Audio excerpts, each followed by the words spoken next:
Yay! We saw the movie Parasite. So this movie has actually been in theaters for a little bit, but it didn't seem to have like a lot of showtime. So it was like hard for us to see it. But it kept being, I mean, it's at like the top of lots of lists, nominated for all kinds of stuff. There's even talk of it being like possibly winning Best Picture. It's nominated for Best Picture. Yeah. And it's the like, biggest favorite on the board if you bet on this kind of stuff at like DraftKings for the international film. So it's like minus 25 or minus 10,000 or something. It's huge. Yeah. So we were like, let's really make some time to see this. So we're seeing an extra movie this week. And we saw Parasite. So the director, I'm going to murder this name, is Bong Joon Ho. Perfect. Who I looked at his list of movies and the only other one I had seen is Snowpiercer. You remember that? Mm-hmm. Definitely a really interesting, if you haven't seen that, I don't know, I think you can stream it. I didn't check that out for you. But he's interesting, he makes interesting films. So Parasite is the story of two families, one very rich, or we'll just say rich. One rich, one very not rich. I will say very there. And it's a suspense thriller as the movie kind of unfolds. And I can't really say much else without giving too much away. Kelsey, go, wait, or skip? I'll say you go see this movie.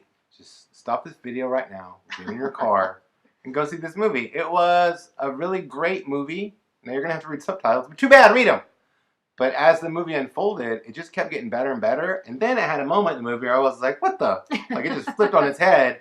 And I just thought it was a fun, inventive, smart, unique, innovative time at the movie theater, and I really, really enjoyed it. I am going to say wait. So I'm going to say ditto to everything Kelsey said, but the reason why I have to say wait is it was kind of a hard movie. It was a little dark, a little gritty.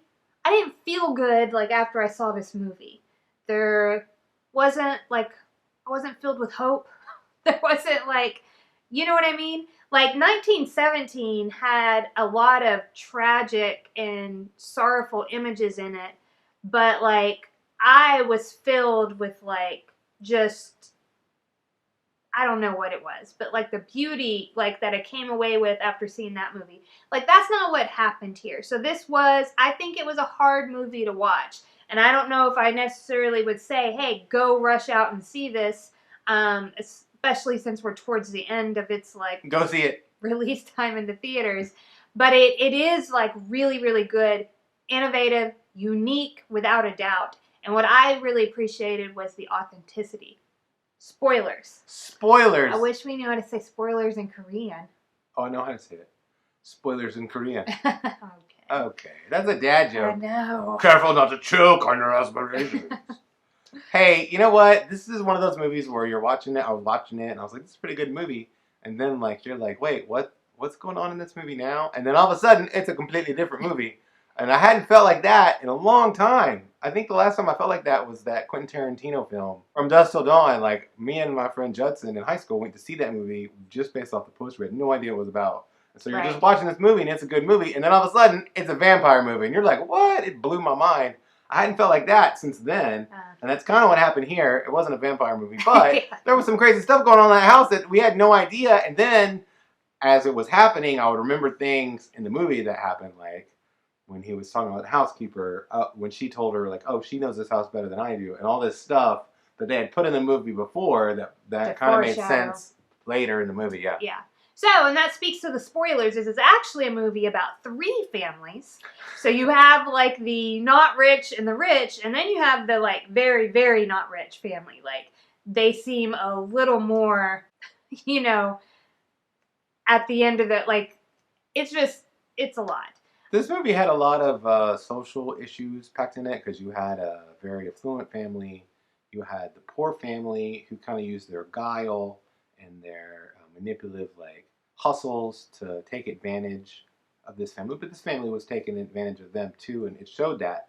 Wait, so I saw this. One of the things one of the things in this movie that's prevailing throughout is that most all the characters were all using one another. Yeah. There wasn't much love there wasn't much love in there. There was a little, but there wasn't much love in this movie. It was all about every character using the other human being to their own ends, and their own ends was always about material things, like, money. Yeah. all that kind of stuff. Well, that so really it's really interesting. Speaks to the authenticity part that I mentioned earlier, because there wasn't good and bad in the movie. It wasn't like, oh, the poor people, like, they're poor and just trying their best, and you know what I mean, and the rich people are evil, greedy, like whatever. No, they were all like just people, you know what I mean, who had some pretty serious flaws. But I feel like I know all kinds of people like this. You know, they like exist out in the world, who go out to their job and really just think about like, okay, what am I getting for me today? What am I doing? I do this job so that I get money, or I do this so that I can make more money, or but I thought it was really authentic because it didn't make anybody out to be a villain. So if you take Mr. Park, who was the father of the rich family, he wasn't like a super great human being, but he wasn't like overtly like evil or anything either. He was just kind of, you know, a little out of touch, really concerned with like his work, and wanted everything else in his life to just go as it should, because probably with the idea, I work hard and I run this like company. When I like, you know, come home, everything should be like in order for me. Things should just work how they need to work for me. But I feel like that's pretty common. And the same went for the poor family. I mean, they were really like just finding ways to like make ends meet and put food on the table, but like they didn't have a lot of thought for how it affected other people's lives. Which is you know, common. Talk to people in situations that are like, whatever, I gotta feed my baby, and so I'm gonna do whatever I have to do, and I don't care what this like how this affects anybody else. You know, I feel like that's really common, and I thought that made the movie really authentic. Yeah, it was a common theme throughout the movie, because in the same token, when the rains come later and the flood comes, the rich people in the movie don't have any concern because they don't have any visibility into stuff that's going on in the poor neighborhood where everybody's sleeping on cots in the gym. You know, it's a big... Their houses were all flooded, and that but that's really... a thing that happens. It doesn't necessarily mean that is... It just is, I think. Right, like he's the driver, right? And the wife of the rich family sitting in the back seat, and she's putting together a birthday party for her son, and she's like, oh, you know, the rains yesterday were just, you know, ruined our camping trip, but now, like, we're having this garden party, and it's so beautiful today. Like, she's talking like this, and he literally was in his semi-basement apartment the night before with water up to his neck, sewage water, mind you, then slept in a gym overnight, and then came back and to drive her the next day. But all of this are just things that, like, exist. You know what I mean? Yeah, like just what you said. I feel like the director definitely, the movie was like a commentary on money, but I didn't really feel like he had an agenda.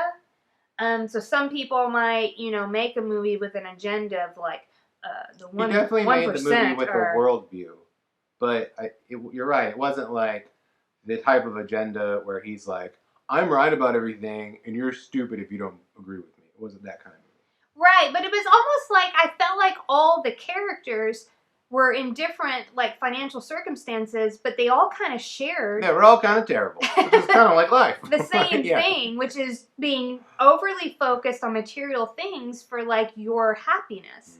And even by the end of the movie, all this stuff happens. A person from each of the three families dies, and the father is hiding out for, you know, what seems like is going to be an eternity to escape the police. His son, when he discovers like where his father's located, his whole thing, his solution is like, I'm going to get really rich so I can buy the house where you're hiding out, and then we'll be together again.